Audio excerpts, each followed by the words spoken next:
Vad händer när samhället sviker människor med verkliga behov? Vi får följa Ulf och Jörgen på deras resa, där vi ställer upp när Försäkringskassan övergett dem. Ensam är inte stark, utan verklig styrka, det är att både ge och ta emot stöd på livets väg. Vi ska följa Jörgen och Ulf på deras väg framåt under ett helt år. Målet är att de ska ta sig tillbaka till sina liv med hjälp av coachning, träning och rätt kost. Vi ska förstås också följa och stötta dem i deras kamp mot Försäkringskassan och sociala myndigheter. Jag heter Jörgen Wikström. Jag är 54 år. Jag är tidigare hjärtopererad och har fått pacemaker. Nu är mina knän paj och nu har jag fått den andra ortopediska plastimplantatet. Jag heter Ulf, jag är 58 år gammal och är hjärtsjuk. Jag har hjärtsvikt, förmaksflimmer och förstorat hjärta. Jag är kraftigt överviktig och har svårt att gå några längre sträckor, så 100-110 meter är mitt max, sedan måste jag vila.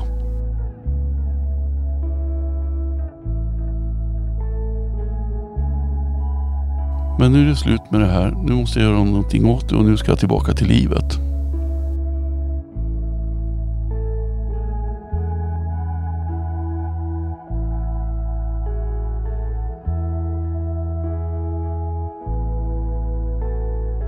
Vi startar med att lära känna Jörgen och Ulf. Vi är nyfikna på hur de lever och mår. Vi ska se hur deras livssituation ser ut och hur de hamnar där de befinner sig idag. Det här är vägen tillbaka.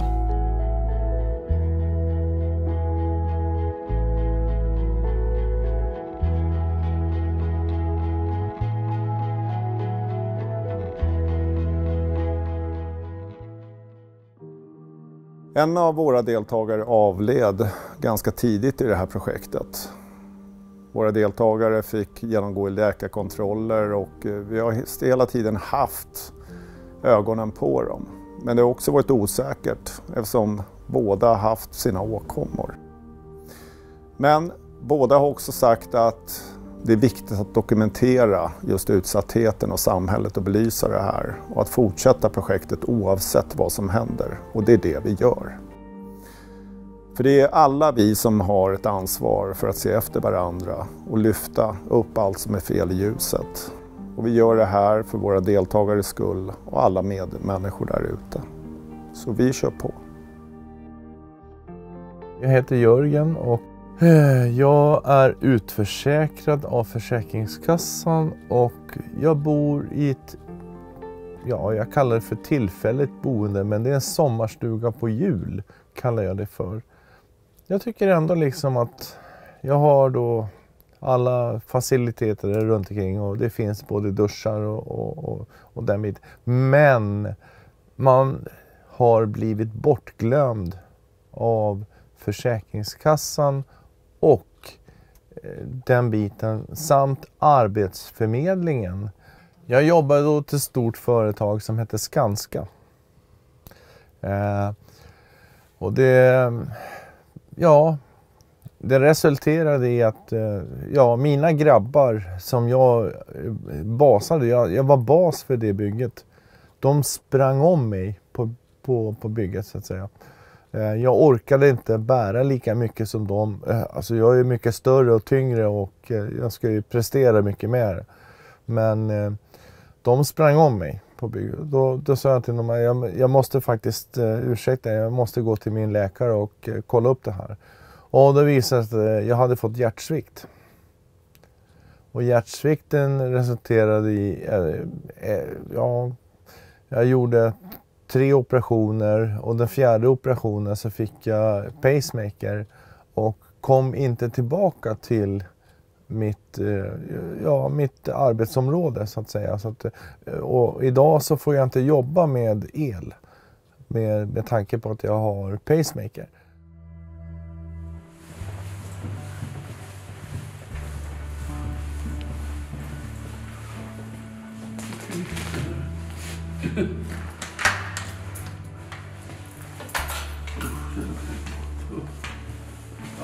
här. Jaha, nu sa katten direkt. Så här ser det ut. Jaha, ja. De flesta här ser jag. Ja, ja. Duktiga katter. Oj. Usch, vad det luktar. Ja, det där är alltså Niala då. Jag har 2 katter och den här bengalen är Niala då. Så är det en fegis då, Bukau, men han har stuckit någonstans. Han är inte så, vad ska man säga, sällskaplig med andra människor. Men det är en snäll katt det också. Så, men det är vi som bor här. Bara en person och 2 katter. Det. Ja, då ska vi se. Här har vi lite med saker jag har hållit på med tidigare. Liksom. Och jag höll ju på då inom styrkesport då ett tag och tävla lite och sådär. Ja, det var i och för sig rankad 8 då i Sverige i tungvikten då. Så, 99 det där. Men då ska man veta att då hade jag både 99 och 2000 då hade jag en skadad axel. Anledningen lite grann till, eller ganska mycket att jag slutade träna, det var att jag hade för ont helt enkelt. Man gick med att jag hade värkte då i kroppen och hade ont i axlar och sådana saker. Och det var likadant när man sov på nätterna, man kunde inte sova. Jag menar, man är snart 60 år gammal och enligt sjukvården så är man ju förbrukad då i stort sett. Så smällde hjärtat där för mig då 2014 i alla fall. Och sen har det varit krig med Försäkringskassan vägrar då ersätta mig. Så jag har inte fått en krona därifrån. Och, jag var gift på den tiden och då hade en fru. Så vi skildes 2018. Och så jag var nere på sociala och försökte se om de kunde hjälpa mig med pengar i och med att Försäkringskassan då tvärnekade liksom. Och då är jag ju sociala eller försörjningsstöd precis likadant. Så i 15 månader gick jag då utan ersättning där. Innan jag lyckades få ersättning. Jag är fan bara 50 lite plus. Men sliter ut mig på att jobba på byggen. Det tog alltså 10 månader i väntan på ortopedkirurgi på att få ny knäled. Och det tycker jag liksom, det är katastrof inom svensk sjukvård. Man ska inte behöva vänta så länge. Alltså. Jag kan inte cykla, jag kan inte gå ordentligt. Jag står inte bra, jag ligger inte bra. Hela biten, alltså. Det är utan smärta. Men du vet, man kan ju inte gå på dans längre. Om man säger så att ja, då får man väl hitta någon annan med rullstol i sånt fall. Så att och Försäkringskassan har ställt mig i det dilemmat att jag är inte sjukskriven utan jag kan ta mig ett lättare jobb. Då ifrågasätter jag liksom Försäkringskassan. Jag kan varken ta mig fram eller bak eller upp eller ner eller den biten eller sitta längre stunder. Och då funderar jag på liksom att jag vet inte vad jag ska göra. Du vet, när man inte får in några pengar kan man inte betala hyran. Och då så ja, jag fick ju förhala det så mycket jag kunde då så. Och så minstade jag lägenheten och sen då så efter ett tag så fick jag då den här lägenheten då jag letade och så. Och tror det eller ej, då fick jag betalt av SOS också. Att de garanterade hyran här och då gick det bra. Då kunde de, fast skillnaden här på den här hyran och för hela lägenheten jag hade, det är 1000 kronor drygt bara. Så de sätter folk i skiten för en 1000-lapp. Och så ställde till det så, jag menar, 3/4 av alla saker jag hade, de står magasinerade och jag får inte ut dem helt enkelt som det är nu. Men ingen social inrättning verkar förstå det hela Så att, även min handläggare säger liksom att ja, men du kan i alla fall gå. Du har ju gått hit för ett möte. Varför är det så lång väntetid på operationen? Jo, det är på grund av att det är läkarbrist, personalbrist, bla bla bla bla bla på sjukvården. Och vad beror det på då? Jo, det beror ju på de som är sittande regering idag. Som ska dra ner på 800 tjänster inom sjukvården.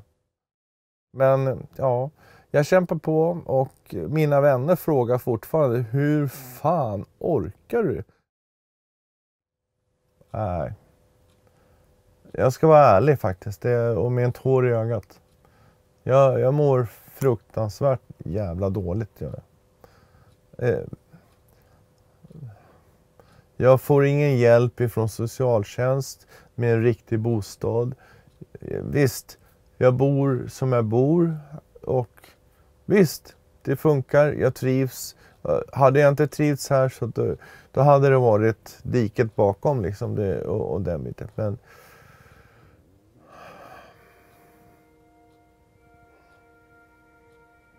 Men ja, med tåren i ögat. Så att, jag kämpar fortfarande. Och jag har kämpat länge. Och jag kommer att fortsatt som situationen är och med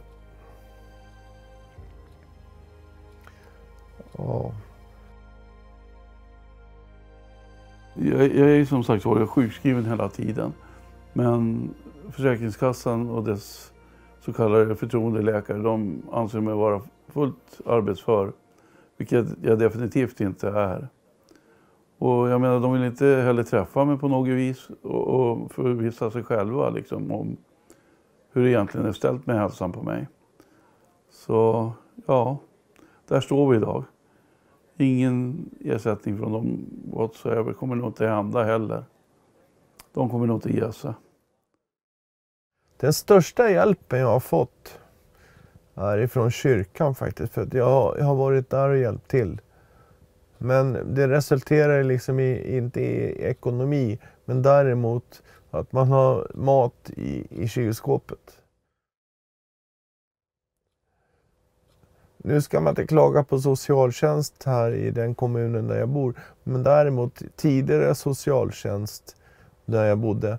Där var det en socialhandläggare som ställde mig på gatan.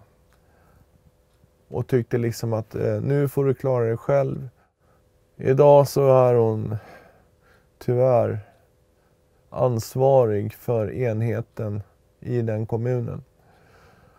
Och det är många med mig som sörjer en person som faktiskt tog livet av sig på grund av hennes beteende.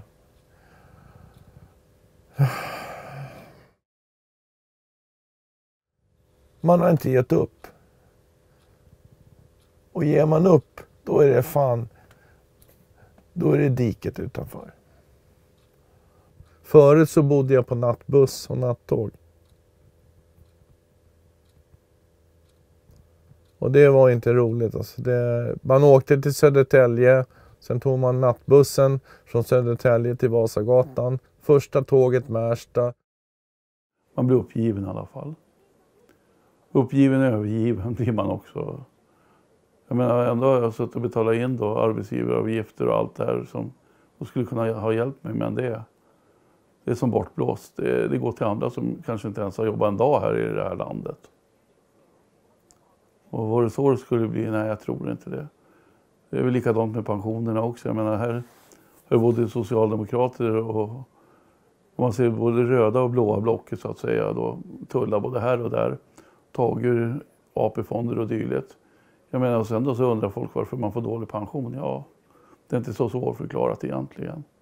Kläder då, de har ju nekat med klädbidrag. Jag menar, Jag har 2 par byxor, ett par träningsbyxor och ett par svarta byxor som jag har på mig just för tillfället. Det är vad jag fick med mig när kronofogden tog lägenheten. Mitt drömmål är en egen bostad med en egen nyckel. Det är det som är grejen. Du kommer hem till dig själv när du liksom öppnar dörren med din egen nyckel. Det är också en dröm att få tillbaka sina saker som jag faktiskt saknar, som står inlåsta i en container. Alla känslobitar står packade i kartonger. Så att det är det största värdet faktiskt. Det. Ett steg i taget och vi kämpar satan i gatan alltså. Ja, det blir inte bara tufft utan det blir jävligt tufft blir det. Men ja, jag kommer köra på så att det... När ni ser mig nästa gång så är det liksom 40 kilo lättare och 40 kilo gladare tror jag faktiskt. Jag hade en rullator efter mamma och den tog de ju också, kronofogden, så ja. Det hade varit till gagn för mig just nu. Kunna stanna och vila var 100 meter. Men ja, det är som det är.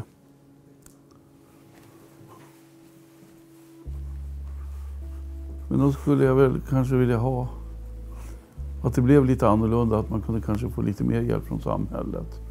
Och inte bara det ytterst nödvändiga för att kanske överleva.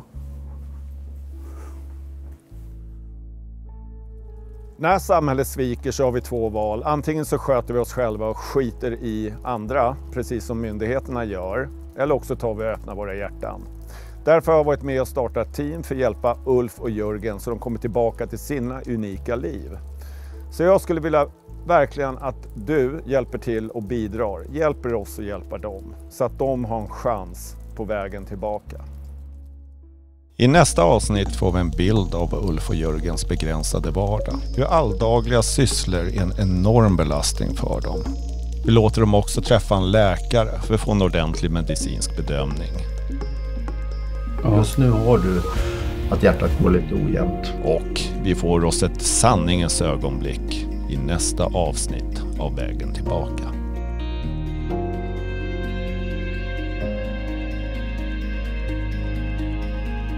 Vägen tillbaka är Samhällsnytts största satsning hittills. Det är en serie som kommer löpa under det här året. Och när samhället sviker så kommer svenskar behöva hjälpa varandra allt mer. Det är vad vi ska göra för Jörgen och Ulf. Och vi hoppas att ni som tittar på det här programmet kommer hjälpa Samhällsnytt så vi kan hjälpa dem. Glöm nu inte att gilla den här videon och prenumerera på våra kommande program. Tack!